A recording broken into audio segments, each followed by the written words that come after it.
सर्दियों की ठंडी हवाएं, बर्फ से ढकी पहाड़ियां और सफ़ेद चादर में लिपटी धरती, यही वो नज़ारे हैं जिन्हें देखने के लिए हम सब पहाड़ों का रुख करते हैं। लेकिन इन खूबसूरत पलों का आनंद तभी लिया जा सकता है जब हम सही तैयारी और सावधानियों के साथ यात्रा करें।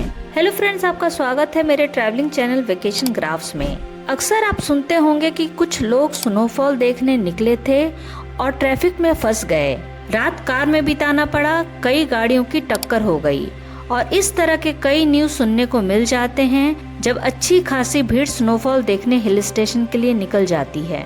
इसलिए कुछ बातों का ध्यान रखना बहुत जरूरी है। अगर आप चाहते हैं कि आपकी हिल स्टेशन की विंटर ट्रिप सचमुच इंजॉयबल, कंफर्टेबल और सिस्टमेटिक हो तो आप एक सही वीडियो देख रहे हैं। तो आज हम बात करेंगे सर्दियों में स्नोफॉल के लिए घूमने जाते वक्त कुछ जरूरी टिप्स और सावधानियों की। स्नोफॉल देखने का सही मजा तब है जब मौसम भी साथ दे, इसलिए यात्रा से पहले मौसम का अपडेट जरूर चेक करें। हिल स्टेशंस जैसे मनाली, शिमला, औली, गुलमर्ग, मसूरी या नैनीताल में दिसंबर से फरवरी तक स्नोफॉल की खूबसूरती देखने को मिलती है, लेकिन हेवी स्नोफॉल वाले दिनों में रास्ते बंद भी हो सकते हैं। तो ट्रिप को फ्लेक्सिबल रखें, एक्स्ट्रा दिनों की योजना बनाएं और लोकल अपडेट्स जरूर देखें। अगर आपके साथ बच्चे हैं या एल्डरली पर्सन हैं तो ऑनलाइन बुकिंग करके ही हिल स्टेशन जाएं, खासकर जब पीक टाइम में जा रहे हैं। होटल में फोन करके कुछ सुविधाओं का अच्छे से पता कर लें, जैसे पार्किंग एरिया से होटल तक के लिए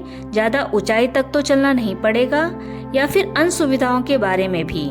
अगर आप पब्लिक ट्रांसपोर्ट से किसी हिल स्टेशन पे पहुंचते हैं तो अच्छा रहेगा कि आप होटल भी वहीं आसपास ही चुनें, जिससे होटल तक पहुंचने में एक्स्ट्रा ट्रांसपोर्ट का खर्चा आपका बचेगा। अगर आप अपने व्हीकल से हिल स्टेशन जा रहे हैं तो व्हीकल उसी तरह की होनी चाहिए जो हेवी स्नोफॉल में भी रोड पे चल सके, क्योंकि बर्फीले रास्तों पर स्लिप होने का खतरा सबसे बड़ा होता है। इसलिए 4 पहिया ड्राइव यानी 4x4 या चेन लगी टायर वाली गाड़ी सबसे सुरक्षित रहती है। स्नोफॉल वाले जगहों पे टायर में चेन लगे व्हीकल अवेलेबल होते हैं, आप वो हायर कर सकते हैं। अगर आप ड्राइव नहीं कर सकते हैं तो लोकल टैक्सी या स्टेट रोडवेज की बसें बेहतर विकल्प हैं। कभी भी इनएक्सपीरियंस ड्राइवर को बर्फ में गाड़ी चलाने न दें। याद रखिए, सफर सुरक्षित होगा तभी मंजिल खूबसूरत लगेगी। स्नोफॉल में सबसे इम्पोर्टेंट है गर्म कपड़े, जैसे jacket, sweater, socks, cap, gloves जरूर से सफिशिएंट रखें। लेकिन सिर्फ मोटे कपड़े पहनना काफी नहीं है, लेयरिंग का सही नियम अपनाएं। सबसे पहले हल्का थर्मल, फिर स्वेटर और ऊपर से वाटरप्रूफ जैकेट। हाथों में ग्लव्स, पैरों में वुलन सॉक्स और वाटरप्रूफ शूज होना जरूरी है, क्योंकि एक बार जूते गीले हो गए तो ठंड सीधा शरीर तक पहुंच जाता है। गम बूट्स भी चाहे तो रख सकते हैं, स्नो वॉक के लिए बेस्ट रहेगा। हील्स ना हो तो कंफर्टेबल रहेगा। और हाँ, वुलन कैप और मफलर तो आपके सबसे अच्छे दोस्त बन जाते हैं। स्नोफॉल जितनी खूबसूरत है उतनी ही चुनौती भरी भी। ठंडी हवा और लो ऑक्सीजन कई बार दिक्कत कर सकती है, इसलिए जिन लोगों को सांस, अस्थमा या हृदय की समस्या है वो एक्स्ट्रा सतर्क रहें। हमेशा थोड़ा थोड़ा पानी पीते रहें ताकि डिहाइड्रेशन ना हो। चलने फिरने के दौरान आराम लेते रहें। अगर बहुत ठंड लगने लगे तो तुरंत किसी गर्म जगह चले जाएं। याद रखिए, हेल्थ है तो सब कुछ है। पहाड़ों में रास्ते अनिश्चित होते हैं, बर्फ गिरते ही सड़कें बंद हो सकती हैं, गाड़ियां फिसल सकती हैं। ऐसे में लोकल गाइड या ड्राइवर की मदद लें। वे जानते हैं कि किस मोड़ पर खतरा है, किस रास्ते पे गाड़ी नहीं चलानी चाहिए। अगर पैदल ट्रैक पर निकल रहे हैं तो मार्किंग ट्रेल और ग्रुप में चलना हमेशा बेहतर होता है। सर्दियों की यात्रा पर जाते वक्त कुछ सामान हमेशा बैग में होना चाहिए। एक थर्मस में गर्म पानी या चाय, पावर बैंक और टॉर्च, बेसिक मेडिसिन्स और फर्स्ट एड किट, कुछ ड्राई फ्रूट्स और चॉकलेट्स, और सबसे जरूरी ट्रैवल इंश्योरेंस और इमरजेंसी कॉन्टैक्ट नंबर्स। ये छोटी छोटी चीजें मुश्किल समय में बहुत काम आती है।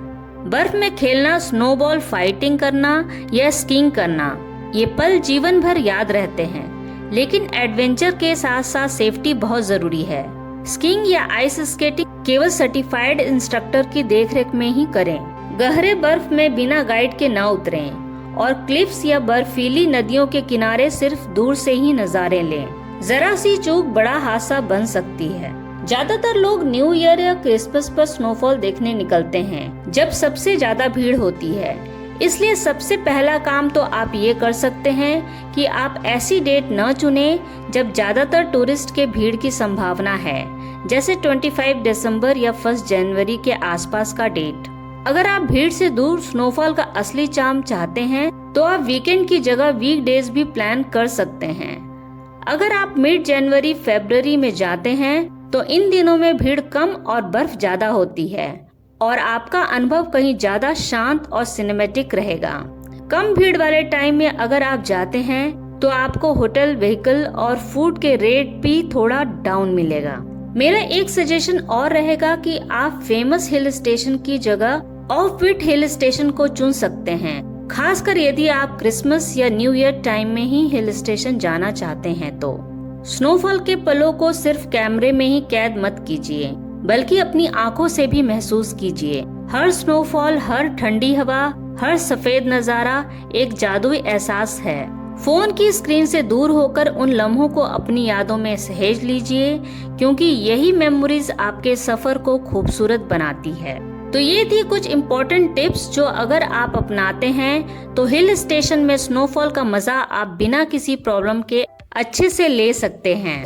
अगर आप लोगों को मेरी ये वीडियो पसंद आती है तो लाइक और शेयर जरूर से कर दिया करें। कमेंट बॉक्स में अपने सवाल और अपने विचार भी जरूर लिखा करें। चैनल अभी तक सब्सक्राइब नहीं किए हैं तो जरूर से कर दें। नोटिफिकेशन बेल भी दबा दें ताकि मेरे आने वाले वीडियो की जानकारी मिलती रहे। तो दोस्तों, सर्दियों की बर्फबारी सिर्फ एक मौसम नहीं बल्कि प्रकृति का सबसे जादुई तोहफा है। अगर आप सही तैयारी और सावधानी के साथ जाएंगे तो ये सफर आपकी जिंदगी की सबसे खूबसूरत याद बन जाएगी। याद रखिए, स्नोफॉल देखने जाना एक एडवेंचर नहीं बल्कि नेचर के साथ जुड़ने का एक सोलफुल अनुभव है। तो अगली बार जब आप पहाड़ों की ओर निकलें, इन टिप्स और सावधानियों को याद रखिएगा और जी भर के एंजॉय कीजिए सर्दियों के इस मैजिकल स्नोफॉल का। तो अगले वीडियो में फिर मिलते हैं, तब तक के लिए गुड बाय।